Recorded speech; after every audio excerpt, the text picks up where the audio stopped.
Programang ito ay rated SPG. Striktong patnubay at gabay ng magulang ang kailangan. Maaaring may masiselang tema, lengguwahe, karahasan, sexual, horror o droga na hindi angkop sa mga bata.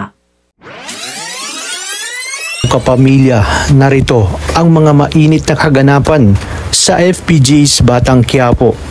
Tinawagan ni Marcelo si Don Facundo at kinumusta ang pakikipagkita nito sa mga Montenegro. Tugon ni Senyor na nabayaran na niya si Ramon at yun na nga ang huling transaksyon nila. Dagdag pa niya na simula ngayon ay ituturing na nilang mga kaaway ang mga Montenegro. Kaya kailangan na umano nilang magkita ni Marcelo upang maplano na ang pagtayo ng mga bagong laboratorio ng droga. Sa pag-uusap ng mag-amang Ramon at Don Julio ay siniguro ni Ramon na habang sinisimula ni Facundo ang pagtayo ng mga bagong drug lab ay haharangin na nila ito. Ligtas na nga ang grupo ni Tanggol at Primo. Ipinaliwanag ni Tanggol kung bakit niya inilihim ang pagkuha ng Star of Venus. Sinabi ni Divina na wag na silang mag-alala at dahil sa Star of Venus ay naging magkasosyo sila ni Tanggol. Galit na galit si Lucio dahil sa pangmamaliit ni Roy. Nagdadalawang isip na sila na kumala sa grupo ni Angkong. Ngunit sinabi ni Lucio kay Teban na mapapakinabangan pa nila ito dahil gagamitin niya sina Angkong para mapatumba sina Primo at Tanggol. Magsisimula na nga ang traiduran dahil ganun din ang plano ni Angkong at Roy na sa oras na mapakinabangan nga nila sina Lucio ay ililigpit nila ito kasama ng mga batang tondo. Habang nasa hapagkainan naman ay tinanong ni Amanda si Divina kung nasaan ang Star of Venus. Tugon ni Boss Divina na nasa kanya at naghahanap lang siya na mapagbebentahan. Hindi niya umanululukohin si Tanggol dahil nakikita niya dito ang swerte na siyang magpapayaman sa kanilang lahat. Sa pagbalik ni David sa kanilang bahay ay malabes aktor ang kanyang aktingan dahil mapapaniwala niya si Rigor na nagdadalamhati siya sa pagkawala ni Camille. Sinabi ni Rigor na huwag nitong sisisihin ang kanyang sarili dahil alam niyang walang ibang hinangad si David para mapabuti ang kanyang mag-ina. Labis ang pagtangis ni David habang sinasabi na wala nang silbi ang kanyang buhay para magsimulang muli. Kung alam lang talaga ni Rigor na ang kanyang paboritong anak ang siyang pumatay sa mag-inang Camille ay tiyak na may kalalagyan na itong si David. Napatanong si Marites kay Santino kung bakit siya ang sinisisi ni Rigor ni hindi man lang umano inisip ni Rigor na masakit sa kanya ang nangyari kay Camille at sa kanyang apo. Sinabi ni Santino kay Marites na huwag na lang pansinin ang kanyang tatay Rigor dahil baka nabigla lang ito sa nangyari. Palaisipan nga kay Marites dahil masyado pang bata itong si Camille at bakit kaya nangyari yung kay Camille.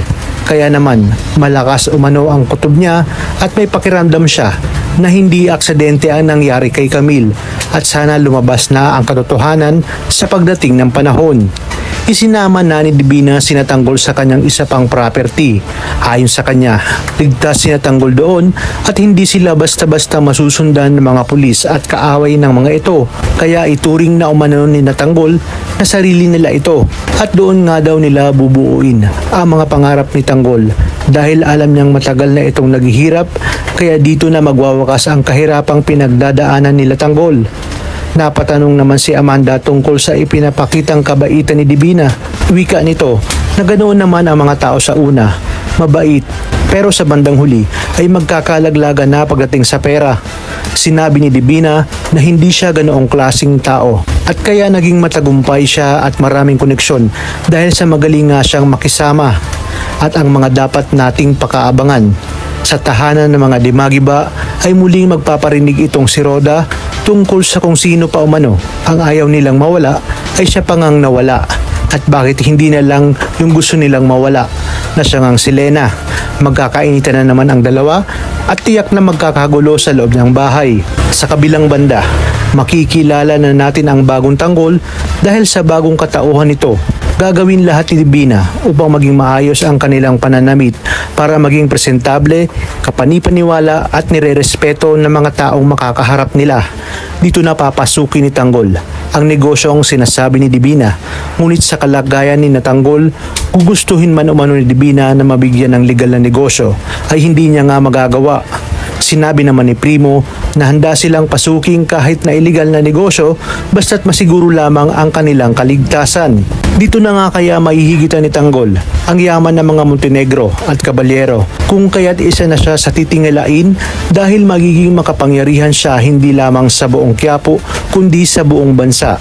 Dahil sa mga narinig ni David ay hindi nga siya mapapakali at palaisipan sa kanya na baka magpaimbestiga itong si Marites at sabihin sa kanyang Tatay Rigor kung bakit at ano ang dahilan ng pagkamatay ni Camille. Pag nagkataon ay magkakaroon ng investigasyon at malalaman ni Rigor kung bakit naroroon si Camille sa simbahan. Ito na rin malalaman ni Rigor na ang ikinakasal ay ang apo ni Senyor Facundo at isang tao na nagngangalang Jesus Montenegro. Magugulat si Rigor dahil makikita niya na ang kanyang anak na si David pala ang ikinakasal, kung kaya't malaki ang posibilidad na si David nga ang pumaslang kay Camille dahil nga lalabas sa autopsy ang mga sipa, tadyak at suntok sa tiyan ni Camille. Ipapahanap na ni Olga sa kanyang mga tao si Marites matapos siyang marinig na nag-uusap ang kanyang papang si Don Julio at si Ramon na kinakailangan umano mahanap ni Ramon itong si Marites at makapag-usap sila. Malakas nga ang kutob ni Olga na sa oras ng mangyari ito ay tiyak na mabubulilyaso siya at matatapos na ang pagpapanggap ni David. Ayon sa kanya, hindi niya hahayaang mangyari ito kaya naman uunahan niya nang patayin itong si Marites. Dahil sa gagawin niyang ito ay sinabi niya nga sa kanyang sarili na sa oras na mapatay niya na si Marites ay naipaghigantin niya na ang kanyang anak na si Samantha. Panigurado umano na mararamdaman ni Tanggol kung gaano kasakit ang mawalan ng isang mahal sa buhay. Ngunit magtatagumpay kaya si Olga sa pagkakataong ito o ito pa ang magiging dahilan ng muling pagkikita ni Marites at Ramon dahil mababalitaan ni Ramon na nasa kritikal ang buhay ni Marites. At dito na magkikita ang mortal na magkaaway na sina Rigor at Ramon. Malalaman ni Rigor na hindi niya pala napatay itong si Ramon Montenegro at matagal na palang alam ito ni Marites. Sa pagyaman ni Tanggol ay una niyang pupuntahan ang kanyang lola dahil naniniwala siya na ang kanyang lola tinding lang ang naniniwala sa kanya at ang tunay na nagmamahal sa kanya. Dito nga ay hindi siya makikilala ng mga taga-Quiapo dahil sa mamahaling sasakyan na kanyang dala. Magugulat din ang mag-asawang Marsing at Nita dahil sa bagong postura ni Tanggol at ng mga kaibigan nito. Kaya naman dito makakaramdam sila ng inggit at agad nga nila itong sasabihin kay Edwin.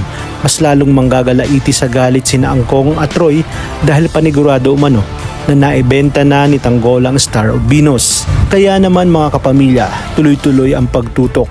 Dito lang sa nangungunang serye sa primetime, ang FPJ's Batang Quiapo.